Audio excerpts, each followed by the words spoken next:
Rise up, wise up. It is the Sagely Wisdom Podcast. My name is Mike Troup, and I'd like to thank you for joining me here on this Wisdom Wednesday, or Wisdom Thursday, Wisdom Friday. It really all depends either on your understanding of the space-time continuum, or just simply when you have chosen to listen to this podcast. That's the beauty of a medium that lives on in perpetuity through the majesty of the internet. And it should be mentioned that a wise man once told me that it is not tomorrow until you go to sleep today, which means that even if this episode does not hit the interwebs and hit your news feeds until the wee hours of Thursday morning, if I have not gone to sleep, then technically it is still Wednesday in my world. So once again, I will say Happy Wisdom Wednesday to you all. Thank you for joining the show. Today's story is just around the corner, but first, just a couple of housekeeping details before we get on with it. First of all, there is a Facebook page for the show. It's facebook.com/SagelyWisdom1865. Appreciate everyone who has taken the time to like the page so far, and especially those who have gone the extra mile, put in all that extra effort to make just one click of the mouse, one tap of the thumb on the like button for these posts. Every time you do that, more people become aware of the show. Every time you go even further and click the share button, yes, I know it's so hard. It's got that comment button in between like and share. It's so much distance for your thumb to traverse, but if you can make it there, if you can click share, more people are going to find out about the show. More people are going to get to hear your friends' stories, and eventually more people will get to hear your story, because I want to hear your story on the show so that we can keep this train rolling. We've gotten a lot of people that have sent emails to the show. It's sagelywisdom1865@gmail.com. That's sagelywisdom1865@gmail.com. That's the best way to set up a time to sit down, record your story, and get it out to the masses. Have had a few people do that. We've got episodes scheduled in the coming weeks. So that's all exciting stuff, but you should be a part of it too. Shoot me an email. Get in touch with the show. Let's find a way to get you on Sagely Wisdom. Now that our house is in order, let's get on with it. If you're sitting here just about 2.5 minutes into this episode and you're thinking, wow, I think I've had just about all I can take of Mike to this point, let's get on with the show, that means one of two things. Number one, it means that this is not going to be one of your favorite episodes, or it means that I have an opportunity to redeem myself and entertain you, because this week's story is being brought to you by yours truly. And just like Graham and Matt from the first couple episodes of this show, my story comes from my pre-MBA life, the way I started my career. And while Graham told you about how amazing it is to be an entrepreneur in your organization when you move forward with your career, and how Matt told you about how he traveled the world starting a business and selling his shoes to fashion moguls, my story's a little bit different. I graduated from college with a major in English, so like all English majors, I made the natural transition into technology sales. Yes, I was a copier salesman for the first 4 years of my career before coming to Cornell for business school. And over the course of those 4 years, I completed probably a couple hundred deals. But the story I want to tell you today is the story of the very first one, and a crazy situation that I got myself into with a very eccentric business owner. Let's not jump the gun here, though. No story on this show starts without that weird guitar chord sound effect that I have come to adore over the last few weeks. So someone hit that. Let's get this thing fired up.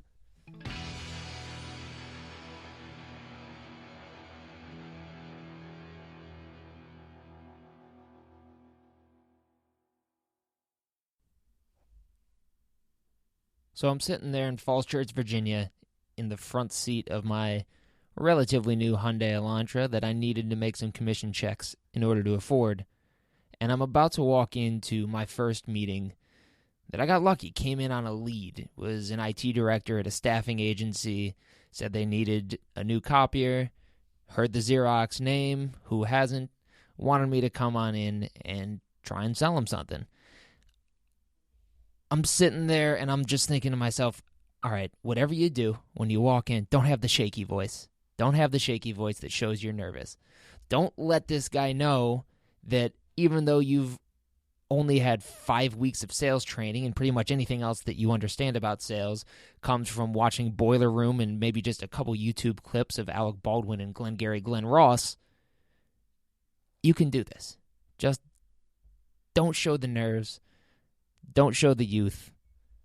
Stick to the script. Let's get in. Let's get out. It's a hot lead. Let's make it happen.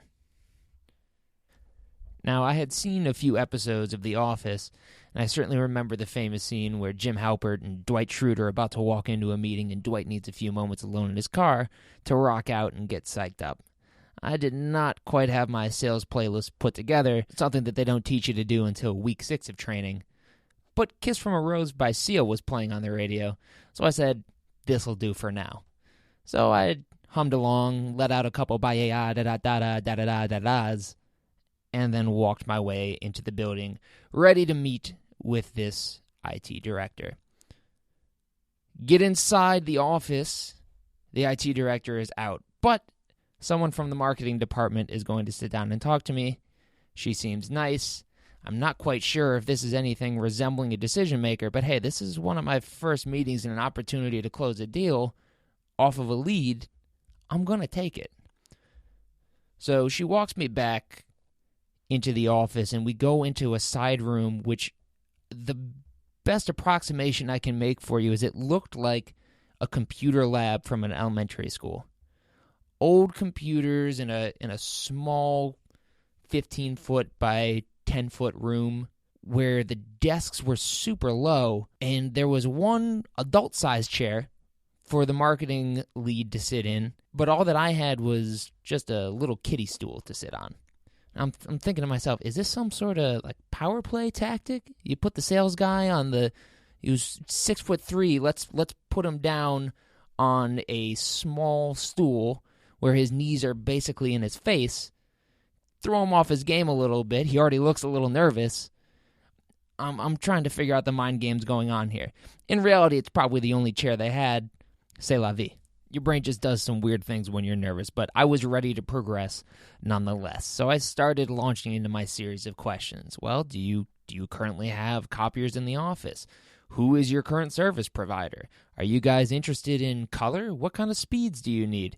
All of the basic questions that they taught us in our first product class in training, and I'm just trying to get some information out of her, just trying to figure out where's the right price point, where can I get in here? I just want a deal. I don't need to get rich off of this one transaction. I just want to find an opportunity where I can get my first new client. And like I said, it came in off a lead. I got a shot here, right? I'm supposed to have a better chance than not at closing this deal. So we're working our way through some questions. My voice is shaking a little more than I want it to, but she had a friendly face that seemed understanding, and really, she was thrown into the meeting anyways. It's supposed to be an IT director. So we're building up some rapport when the door swings open. And this older gentleman, I'd have to put him at late 60s, maybe right around 70, comes walking in, stands over me. I'm sitting there about a foot off the ground in my play school stool, and he stands over me and says hello and sticks out his hand to shake mine. Now, he's standing right over me. I can't really stand up in this situation. I got old, surgically repaired knees, which is weird for a 22-year-old, but such was the case. So I couldn't really get out of the stool in a position to stand up and shake the man's hand, so I reached up like a little kid to shake his hand. And I'm sure I looked like an idiot. And the first thing out of his mouth was, "You don't even respect me enough to stand up and shake my hand, young man?" Uh-oh. I mean, we're talking shaky voices now, fully engaged. Sorry, sir. I'm down on this stool and my knees are kind of rubbing. So I would have stood up. There's. Do you know who I am? And I recognized him. I knew his face. I had seen it somewhere, and it's because I had gone on the company's website just before my meeting to take a look at who the senior management and the executive ownership team was, and I knew exactly who it was. I said, "Well, sir, I'm going to have to guess that you're Charles." "Why, yes, that's correct. And you know what I do, right?" "I do, sir. You're the CEO." So in the back of my head, I'm thinking, the next thing I should probably ask this guy is, should I see myself out? But before I can ask such a defeatist question, He says, "What the heck are you doing here today?" And turns to the woman who I'd been speaking with, and she said, "Well, he's been talking to us. We need a new copier. He's from Xerox. He's here to try and help us out." I don't know if it was just my overall outward appearance of youth, nervousness, certainly not exuberance, but something along those lines that caught old Charles's attention and made him decide to wheel in his own regular human-sized chair into the room, sit down, and strike up a conversation with me. So now I've got two people in adult chairs. I'm still down on the stool, but at this point I'm feeling like this is probably where I belong anyway. And so we start down a normal conversation. Charles asks, "Well, what are you selling?" I explained to him I'm from Xerox and that we've got these great new color copiers. You're going to love them. And he decides he's not exactly interested in that. Sure, the office needs it, but he's more interested in me. Starts asking me questions. Asked me, "Were you an athlete in college? Where did you go? Why'd you decide to get into sales?" So at this point now, instead of me selling, I'm basically being interviewed. And there's something about me, I can't tell you what it is. I'm not that interesting of a guy, but there's something about me that Charles liked, and he goes, "I think you're interesting, Mike. You seem like a real go-getter. You're young. You're out here making sales calls. Tell me why exactly I should buy from you in particular." So now it doesn't seem so silly that my sales experience came from watching movies, because I feel like I'm basically sitting in the middle of one right now. Like, is this really how these conversations take place? I thought that was kind of like weird Hollywood scripting. "Why should I buy from you, sir?" And I'm working for a pretty reputable company, so I know some people view the copier and technology salesman as really bottom of the barrel, but I was proud of it. It's my first job, and I felt like I could distinguish myself from the pack, and so that's exactly what I told him. I said, "Mr. Charles, I'm dedicated to what I do. I just started this job, I understand, but I learn quickly, I communicate quickly, I tell it like it is. I'm here to get better, and so if you can take a chance on me, you have the backing of this great technology, but I really think I'm the kind of guy that you want to work with." There are a lot of older salespeople that can come through here, and they've got some more years and experience under their belt, but I'm hungry. I'm young, I'm hungry, I'm ready to learn. I think I'm the kind of person that you want to talk to when it comes with when it has to do with technology. Let me be your guy. And as I'm saying all this, I'm barely even listening to myself when I talk, because I'm so far into my own head, I'm thinking this has got to be one of the worst, lamest rah-rah speeches in the history of rah-rah speeches. This feels like it is B-roll footage from Rudy. Who's this going to pump up? Who is this going to convince? But my mouth kept moving, sound kept coming out, and there must have been something in there that sparked this old man's interest in me even further, because he cut me off, thank God, and he said, "Mike, I want you to work for me. I don't want to buy anything from you. I want you to work for me. I've been at my company now for, I had been working for a month and a half, right? Fresh out of college, and this old man is offering me another job to just leave my company that has just invested in me, invested in training, good training at that, although you wouldn't be able to tell from this first meeting. And I'm thinking, I can't do that, but I need to handle this gracefully. So I said, "Well, I'm very flattered by this job offer, and that's fantastic and all, but I do have an obligation to this company that has hired me, and I do enjoy being there, and I just wouldn't feel right just jumping ship like that." I thought that was the right way to handle it. Not bad for thinking on my feet. Now I'm finally saying things that make sense. Well, I might have been able to sell Charles on a copier if I had a chance, but I couldn't sell him on this idea. He said, "You know what? That's just the kind of attitude I like. I like that about you. I like that loyalty. I want you to be loyal to me. I'm opening a new office down in Virginia Beach, and you're just the kind of guy that I need to manage it." I'm thinking, what the hell is this guy thinking? I'm 22 years old. I'm sitting on a plastic stool. My palms are sweaty, knees weak, arms are heavy.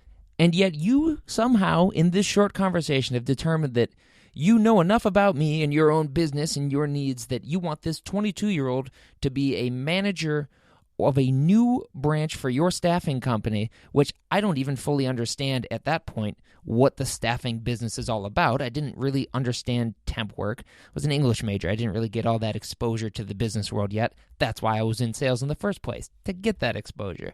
But he wants me to go down and be a leader of others based off of this short little conversation that we've had. So I'm starting to think that while I do have respect for this guy, I know he's the CEO, there's got to be something a little kooky with this guy. There might be a screw loose because, while maybe one day I'll be fit for that kind of leadership position, that just did not feel appropriate at the time. But again, I got to take it in stride. So I say, wow, Charles, I am blown away by that, but I just simply cannot do that. I respect you and I respect your business, and with all due respect, I just don't think that is going to be the best position for me and therefore the best thing for you. I have a commitment to my company. I just moved down here to the D.C. area. I'm getting settled in. I just got out of college. I'm trying to get things started, get my career path off to, a nice, smooth start. And this just feels like a crazy shakeup. I really, really appreciate it. But I just don't think I'm your guy for this. Thank you, but no thank you. And now, at this point, I'm thinking to myself, maybe I don't really need this sale that much. Maybe I need to get out of here before this guy offers me a VP position. And by the way, is this even a real company that I'm sitting in the first place? Am I dreaming? Well, as was the case multiple times already in this meeting, Charles butted in to interrupt my inner monologue and said, Mike, you said you're an athlete. You said you played lacrosse in college. You look like a strong guy. Did you ever play football? I said, no, Charles, I never played football. I'm a skinny guy, and I'm not very tough, and I bruise easily. He said, well, you look like you got a good arm on you, Mike. I tell you what, you a gambling man? Again, in my mind. Matter of fact, I am. Not really like a degenerate gambler. Some might say yes, but I like to make some friendly wagers. It's the spice of life sometimes. So this guy is kind of struck a nerve in a good way. I said, yeah, I like a friendly wager from time to time, Charles. What are you talking about, though? What do you got in mind? You ever heard of a game called Burnball, Mike? Burnball. No, I've never heard of Burnball, Charles, but I'm curious to find out. You come with me, Mike. We're going to go play a game of Burnball. I got a football in my trunk downstairs. If you can beat me in a game of Burnball, I will buy whatever the hell it was you were here to sell in the first place. No questions asked. The only restriction is that you need to show me your commission check after the sale, and you are not allowed to make more than $500 on this deal.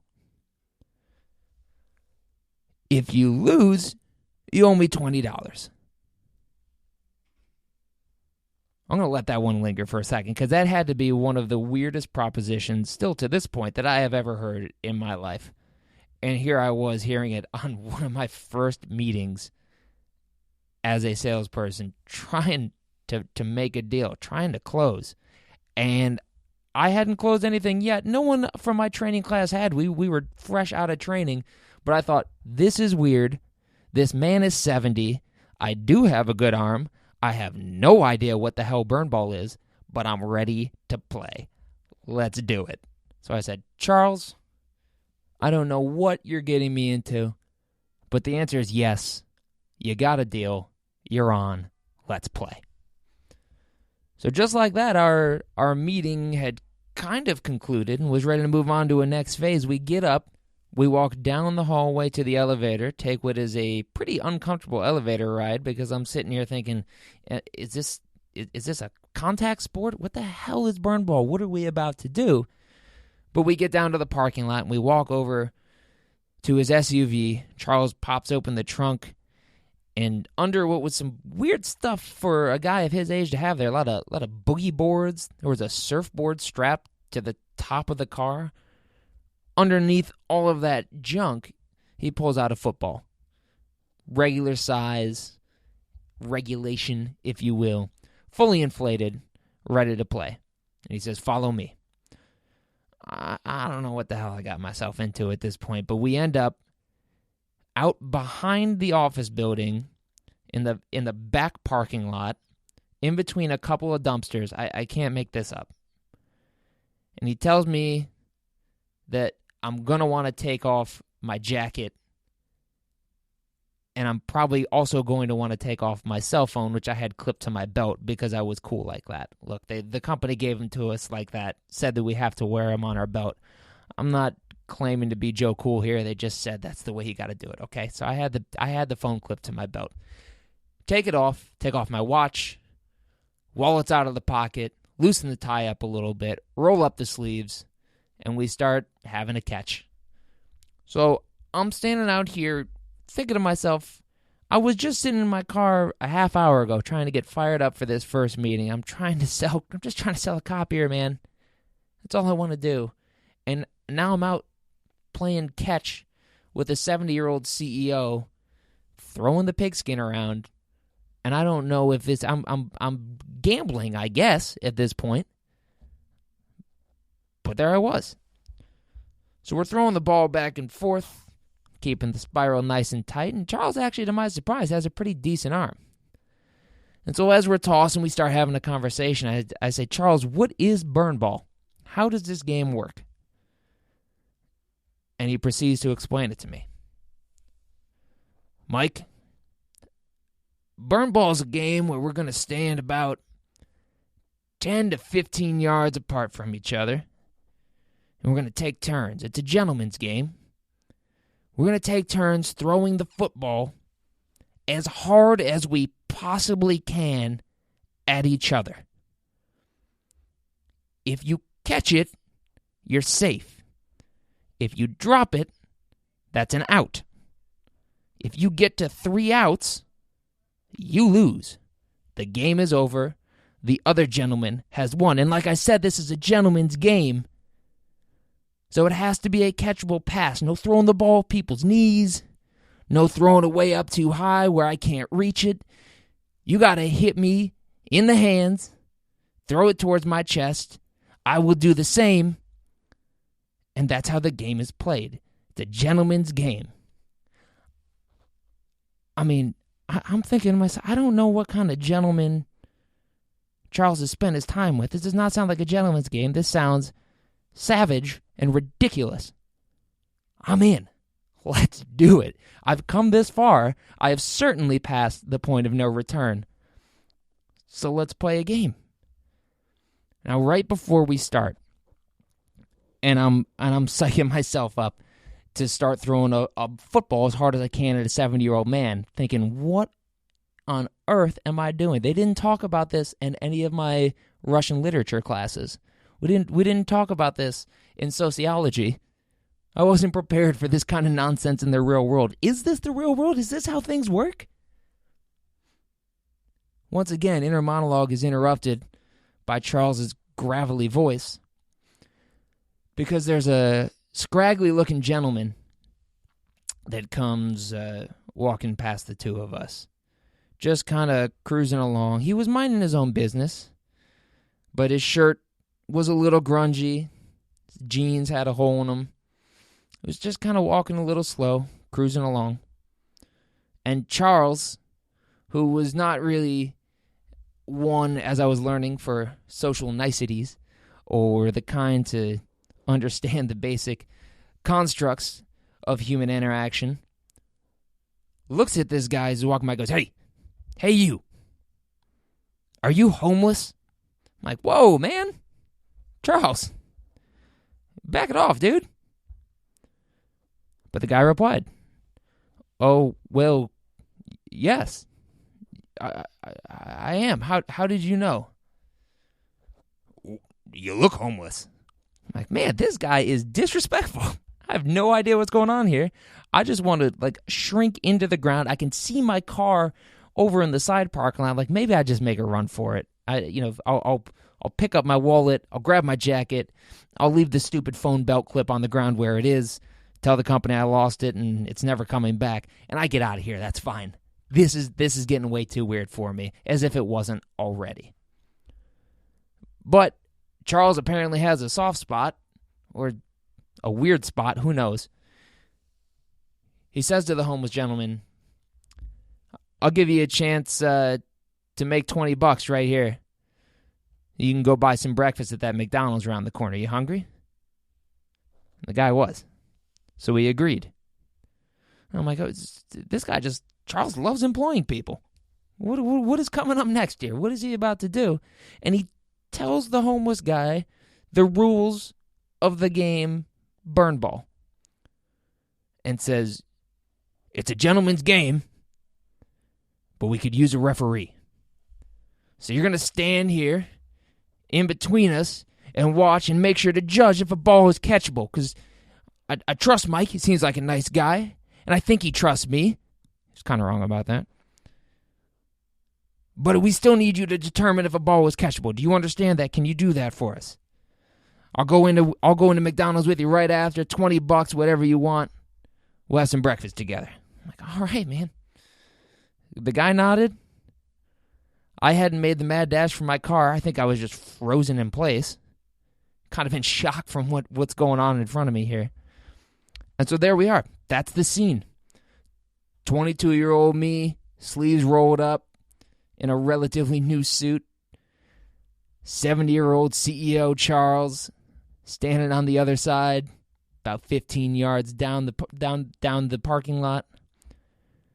And our new friend standing there in between us, bent over, hands on his knees, in the ready position, ready to be the best damn referee that Falls Church, Virginia has ever seen.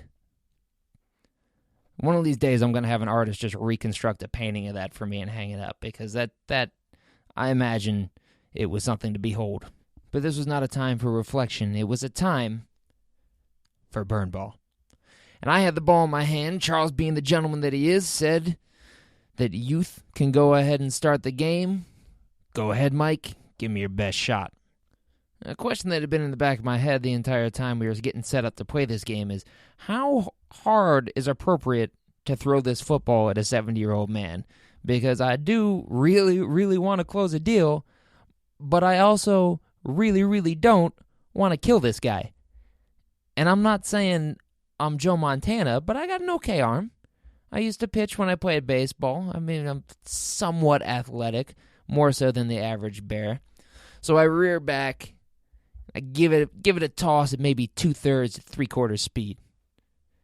Hit Charles right in the hands. Whap! He caught it, no problem. I'm like, all right, the guy's got some hands. He rears back, and he throws a ball at me like he's a 70-year-old Roger Clemens. The ball comes at me, not a tight spiral. It's wobbling like an ugly duck. The 15 yards between us. It traverses that space. It slips right through my hands, nails me in the chest. And before it's able to hit the ground, I manage to pin it against my knee and make the catch and stay alive. So it's 0-0, no outs. And I'm thinking, if this guy is going to keep on throwing these wobblers at me, this is not going to be a quick game. I got to find a way out of this.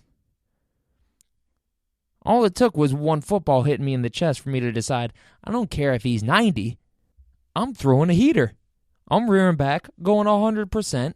What will be, will be. So I cocked it back, took a little 3-step drop, fired it at him. It was heading right towards his face. I had a split second, kind of like when little kids are throwing rocks at ducks in the lake. Because they're little kids, they don't know any better. And all those kids really want is for the rock to come close to the duck. They don't ever really want to hit it, because in their hearts, they're still good people. There's something about that little moment of adrenaline that spikes when it's like, oh my God, I almost did that. I almost hit that duck. That could have been so bad. That's kind of how I felt when I see this football for just a split second. I said, this is going to crush this guy in the face. And my new friend and I are going to have to call 911. But Charles is like a volleyball star. He gets his hands up. He pops the ball up into the air, stumbles a little bit, and makes the catch. I'm thinking, I don't know what else I can throw at this guy, and we're only 2 throws in. Charles whips it back at me. Wobbly pass. Little high. I can't hang on to it. In reality, I'm thinking, this is probably uncatchable, but I got my hands on it. I'm not going to argue with this guy. He seems crazy. I don't really care about having to pay him $20. I just want to go home. But I still think my best chance to get out of here is if I just hit him hard 3 times and he drops the ball. So I whip one back at him. Pop. He drops it. 1-1. Throws another one back at me. I throw another one back at him. We go back and forth until it's tied 2-2. I throw one more at him. He lets out a yell. Ah! But he catches it. I'm like, why is he yelling down there? He says, you cut me. You cut me on the laces. I'm like, what? What is going on here? Are you okay? Are you okay? And as I'm asking, ball's coming right back at my head. I get my hands up to try and protect myself just in time, but it's too late to really make a catch. The ball falls to the ground. I've lost 3-2. I'm thinking, this guy just played me. I just got played by a 70-year-old whack job. What is going on here? Our referee walks over to Charles, raises his hand up in victory, and when he raises his hand to declare Charles the winner, I can see there is blood coming down Charles' hand. It's dripping down his arm. It's going to stain his shirt. I cut the man's hand open with the laces of the football. This is ridiculous. This is too much for me. I lost $20. I think I've lost a fair share of whatever dignity I had left. This is one of the weirdest experiences I've ever had. It's just time for me to go home. And oh, by the way, when I go to my wallet to find that $20 that I owe Mr. Charles at this point, my wallet's empty. I got nothing for him. That means 2 things. 1, it means I got to tell this guy, hey, I don't have the cash on me right this second to pay you. I got to run to an ATM. And 2, it means I got to see this guy again. This is just a weird experience. I want to be done with it. I want to be gone. But I'm not. So Charles pulls out a 20, hands it to our referee. Says, give me 1 minute. We're going to walk over to McDonald's and grab some food together. I got to talk to the other party in this game. He comes walking over to me. Says, well, that was fun. Got the adrenaline pumping. But you owe me 20. Bet's a bet. I explained to him my situation. He said, that's okay. I trust you. Seemed like a good guy. Why don't you run, grab it, come on back to my office. We'll chat for a minute. You give me that $20 you owe me. And at the very least, we can part as friends. But I got to tell you, I don't get to do stuff like this all the time. This was a fun, memorable morning. I'm like, oh, you don't know the half of it, man. But I agreed. I shook his non-bloody hand, and I scooped my belongings up off the pavement, including that weird belt-clippy cell phone thing. Grabbed my jacket and walked back to my car and pulled out of the parking lot so I could go find a nearest bank, run into the ATM and grab some cash. And in my rear view, as I'm pulling out of the parking lot, I see Charles walking over to the McDonald's, a true man of his word, taking our referee out for a sausage McMuffin at the Golden Arches. Ready to put an end to this whole debacle I had gotten myself into, I made my way to the bank, walked over to the ATM, withdrew a few 20s to stuff in my wallet. The only thing left to do was hop back in the car, go back to Charles, and pay up on the bet. And I did. I came walking into the office. I talked to the secretary for a minute or two, and after our exchange of pleasantries, she walked me back to Charles's office. There he was, hand in a bandage. Mike! He came back. knew you would. Knew I could trust you. I feel bad taking the 20 from you, but a bet's a bet. I said, yeah, it is. It is. And so I went to reach for the money that I owed him, but I didn't reach into my wallet. I reached into my portfolio. I opened it up to show Charles that, indeed, I had his nice, crisp $20 bill as promised. A man of my word. And it was paperclipped to an order form. Walked out of there with my very first deal. Burnball. You gotta be kidding me. Oh man, so there you go. That is Burnball, my favorite chapter of my table of contents essay that I wrote en route to the MBA program here at the Johnson School. And look, I know that you all have some fun stories like that too. I would love for you to come on the program and share them. If you want to get in touch, you can send me an email, sagelywisdom1865@gmail.com. It's sagelywisdom1865@gmail.com. You can also find the show on Facebook. The episodes are all going to be posted there. Facebook.com/sagelywisdom1865.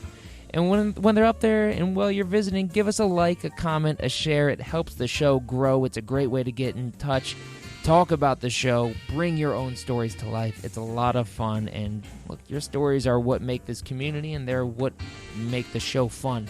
Would love to have you all on. So thanks for subscribing on iTunes or however else you are listening to the show.